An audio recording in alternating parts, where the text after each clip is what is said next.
BMW की G310 GS। अब ये एक ऐसी टूरर मशीन है जिसको हर कोई यार परचेज करना चाहता है। अगर वो चाहता है कि एक अच्छी सी बाइक ले लें तो यार BMW नंबर 1 बाइक पे आती है, और BMW की बाइक थोड़ी महंगी हो जाती है। तो इसकी जो एक्स शोरूम प्राइस है 3,30,000 है दिल्ली NCR में। इसकी ऑन रोड जाती है 3,88,000 दिल्ली NCR में। इस बाइक को परचेज करने के लिए आपको डाउन पेमेंट क्या देना पड़ेगा, ROI क्या लगेगी, EMI क्या बनेगा, सारी डिटेल आपको बताने वाला हूँ। तो सबसे पहले तो डाउन पेमेंट की बात कर लेते हैं। अब इसकी जो मिनिमम डाउन पेमेंट आपको मिलने वाली है 88,000 डाउन पेमेंट पे ये बाइक आपको मिल जाएगी। लेकिन जितना ज़्यादा आप डाउन पेमेंट कर देते हो भाई, आपको EMI उतनी ज़्यादा अफोर्डेबल मिल जाती है। अफोर्डेबल और सस्ती होने में फ़र्क है भाई। अगर सस्ती EMI लोगे तो आपको ROI ज़्यादा पेड करनी पड़ती है। अब अफोर्डेबल EMI उसे कहते हैं जिससे ROI अच्छी खासी लग जाए, यानी ठीक ठाक लग जाए, और आप समय भी अच्छा पा जाएं और आपकी किस्त भी कम पैसे में आ जाए, उसको कहते हैं भाई अफोर्डेबल EMI। अब बात करते हैं यार डाउन पेमेंट। तो हमने बता दिया आपको डाउन पेमेंट इतना लगेगा, लेकिन इसको खरीदने के लिए आपको डॉक्यूमेंट कौन से लगेंगे।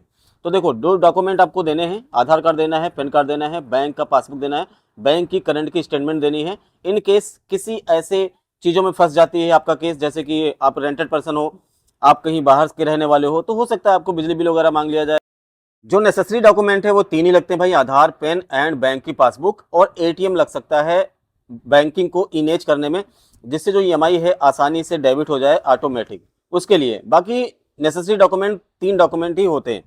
चलिए, डाउन पेमेंट मैंने बता दिया, डॉक्यूमेंट बता दिया। अब बात करते हैं ROI क्या चार्जेस होगी। तो देखो, ROI डिपेंड करता है आपके कंडीशन के ऊपर कि आपका सिविल कैसा है, आपकी प्रोफाइल कैसी है। लेकिन जो मैं ROI आपको बता रहा हूँ, एनीवन इसे ले सकता है भाई, कोई भी इसे ले सकता है।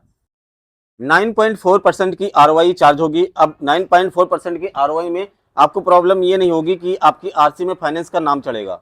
जब आप गाड़ी को फाइनेंस कराओगे तो फाइनेंस तो रहेगी, लेकिन RC जैसे कैश में बनती है सेम ऐसा रहेगा। तो एनी वन पर्सन को, यानी किसी भी पर्सन को ये नहीं पता होगा कि ये बाइक आपने फाइनेंस में लिया है या फिर कैश में लिया है, और बाद में HP हटवाने की, यानी फाइनेंस का नाम हटवाने का झंझट भी नहीं है। तो ये फायदा होता है अगर आप 9.4% की ROI लोगे, जो अभी स्कीम के तहत चल रही है। उसके बाद अगर टेनर की बात करें, 1 साल, 2 साल, 3 साल के लिए आप इसे फाइनेंस करा सकते हो। 1 साल के लिए अगर आप इस व्हीकल को फाइनेंस कराते हो तो 25,239 रुपीज की आपकी 12 किस्तें देनी होंगी डाउन पेमेंट करने के बाद में। और अगर आप 2 साल के लिए फाइनेंस कराते हो तो 13,210 रुपीज की आपको 24 किस्तें देनी होंगी। और अगर आप 3 साल के लिए फाइनेंस कराते हो तो 9,212 रुपीज की आपको 36 किस्तें पेड करनी होंगी। अब इस व्हीकल को परचेज करने के लिए आपको ये सारे जो पैसे हैं वो देने पड़ेंगे भाई, जिसमें मैंने आपको मंथली EMI बता दी है, प्रिंसिपल अमाउंट बता दिया है, टोटल इंटरेस्ट आपका कितना जाएगा वो मैंने आपको बता दिया है, टोटल अमाउंट कितना बनेगा वो मैंने आपको बता दिया है।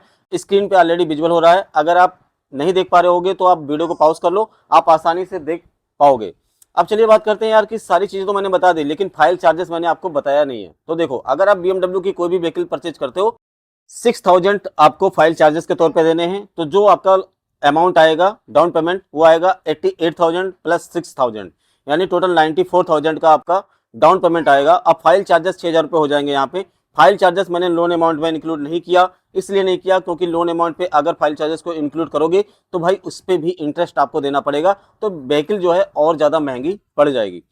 इस वीडियो में मैंने फाइनेंस के बारे में आपको सब कुछ बता दिया है। फिर भी अगर आपका कोई भी सवाल है, कोई भी क्वेरी है, आप मुझे कमेंट सेक्शन में पूछ सकते हो। उस सवाल का मैं आपको जरूर रिप्लाई करूंगा। और अगर आप कोई भी व्हीकल फाइनेंस कराने जा रहे हो, चाहे 2 व्हीलर हो या फिर 4 व्हीलर हो, तो उसके लिए मैंने एक सेपरेट अलग से वीडियो बना रखा है, जिसमें मैंने आपको ये बताया है कि फाइनेंस वाले आपकी गर्दन को कैसे काटते हैं और आपके पैसे कैसे बच सकते हैं और आप कैसे अपने पैसे बचा सकते हो। उसके लिए स्क्रीन पे ये थंबनेल आपको शो हो रहा है, तो आप वीडियो देख सकते हो। डिस्क्रिप्शन बॉक्स में आपको लिंक मिल जाएगा, ऑलरेडी मैंने लिंक दे रखा है, तो आप उसे प्ले करके वीडियो को देखो और अपने पैसे आप बचा सकते हो। वीडियो देखने के लिए आपका दिल से धन्यवाद। आपका दिन शुभ हो। ऐसे कंटेंट के लिए आप मुझे फॉलो, लाइक, सब्सक्राइब जरूर कर लें, ताकि आने वाले वीडियो की नोटिफिकेशन आपको मिलती रहे और आप लेटेस्ट वीडियो को देख पाएँ। Thanks for watching.